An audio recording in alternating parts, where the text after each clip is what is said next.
Eh bien salut à tous les amis, j'espère que vous allez bien. On se retrouve aujourd'hui dans une nouvelle vidéo dans laquelle on va voir la pose d'une terrasse de 35 mètres carrés en pain autoclave. Et aujourd'hui je teste un nouveau format de vidéo. On a une vidéo en time-lapse avec une voix off. Donc n'hésitez pas à me faire des retours et me dire ce que vous en pensez en commentaire. Allez, c'est parti! La première étape consiste à décaisser le sol de façon à pouvoir accueillir les dallettes en béton pour bien répartir le poids de la terrasse et avoir une bonne assise. Donc là, tout se fait à la main, c'est quand même assez long. On vient décaisser le sol sur 10 cm d'épaisseur de façon à pouvoir accueillir donc les dallettes qui font 5 cm d'épaisseur. Et ensuite, on va venir mettre un mélange de sable et de terre sur 5 cm d'épaisseur. Évidemment, on va bien tout damer. On voit sur la vidéo, on compacte le sol avec une dame pour vraiment avoir une bonne assise. Donc on continue cette phase.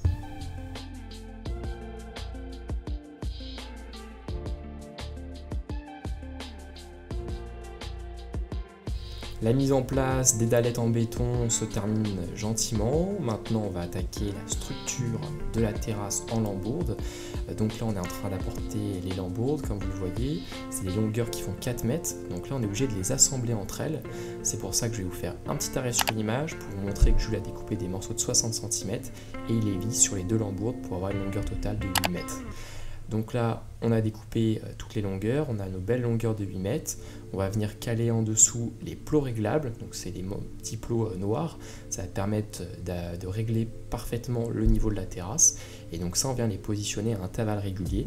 On vient les mettre tous les 65 cm sur cette terrasse. Ensuite, nos lambourdes, elles sont positionnées avec un anthrax de 45 ici. Et elles sont maintenues grâce à des entretoises, donc c'est des petits morceaux qu'on voit ici qui sont perpendiculaires aux grandes longueurs.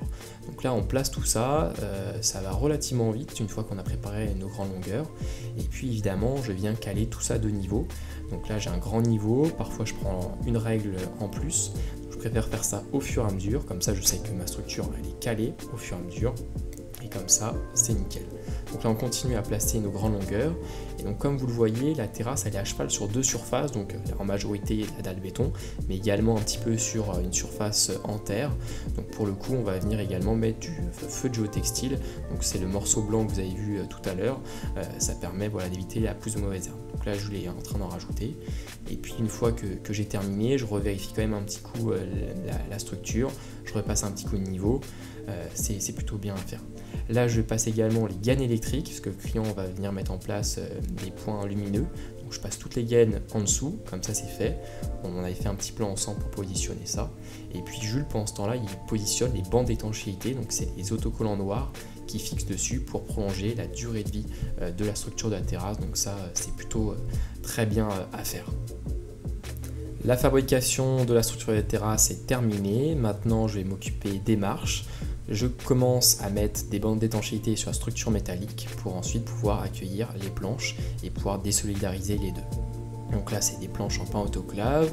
Jules va venir mettre ensuite des vis par le dessous, des vis en inox. On avait fait un petit plan au ferronnier pour lui dire à quel endroit percer pour les emplacements des vis. Donc là on fait ça, c'est un peu galère, on doit se faufiler, mais ça se fait plutôt bien. Là je vous mets une photo de la structure de la terrasse vue du dessus, tout est prêt pour accueillir les lames. Donc là les lames c'est du pain autoclave marron, ça vient de mon fournisseur habituel SM Bois. Et là j'avais pensé mon calpinage de façon à avoir le maximum de grande longueur avec très peu de découpe. C'est quand même des lames de 4,20 m, donc c'est plutôt pas mal, ça avance plutôt bien.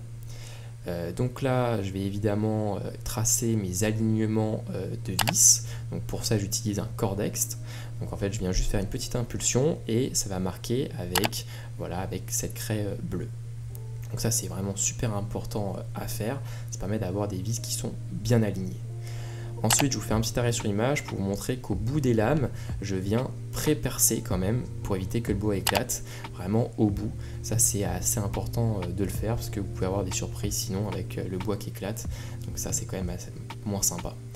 Là on met toutes nos vis, donc sur un projet comme ça on a plus de 2000 vis qui sont parties, c'est des vis qui sont en inox.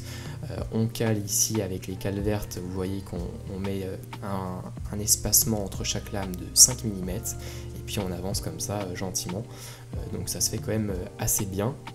c'est assez satisfaisant de voir l'avancée du chantier avec les lames qui sont posées. Donc voilà, pas mal de découpes à faire, mais ça avance assez rapidement.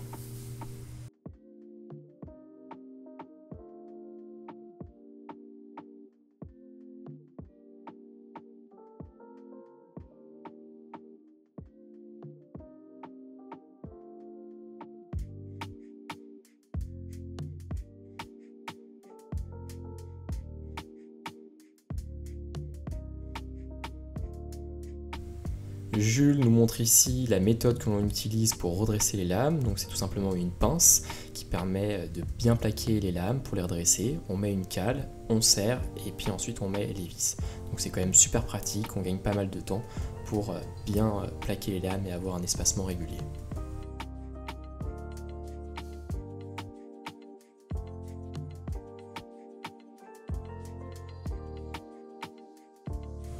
Sur le côté droit de la vidéo, on voit qu'on a laissé des lames de terrasse dépassées. C'est volontaire. Le but, c'est de gagner du temps en mettant des assez grandes longueurs et puis d'avoir par la suite un résultat qui sera bien plus propre. En fait, à la fin, je vais venir mettre en place une règle et je vais passer avec la scie circulaire pour découper toutes les lames bien droites.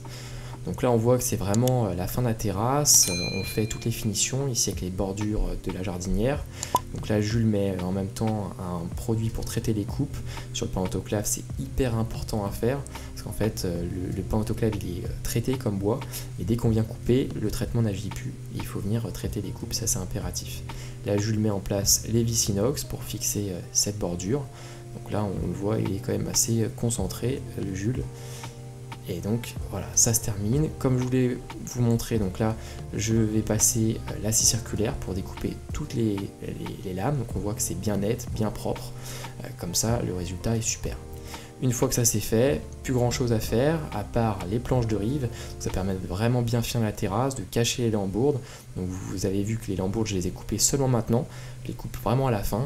C'est important de les laisser dépasser parce qu'on ne sait jamais vraiment à quel niveau la terrasse va terminer pile poil. Et puis là, le chantier se termine, on range toutes les planches, toutes les petites chutes, on range tout, on nettoie le chantier pour laisser un chantier propre au client. Et puis pour terminer, évidemment, je passe toujours un bon coup de jet d'eau pour pouvoir retirer toutes les poussières et les impuretés pour vraiment avoir un chantier nickel. Et bien c'est la fin de cette vidéo. Si celle-ci vous a plu, partagez, likez, commentez, parlez-en à vos proches, c'est super important pour moi, pour m'encourager dans la réalisation de nouvelles vidéos, pour vous partager mes astuces sur le jardin, les aménagements extérieurs, les terrasses, etc. Dites-moi également ce que vous avez pensé de ce nouveau concept de vidéo. Dites-moi ça en commentaire. Et puis sur ce, je vous souhaite une très bonne semaine et à très vite pour de nouvelles vidéos. Allez, ciao!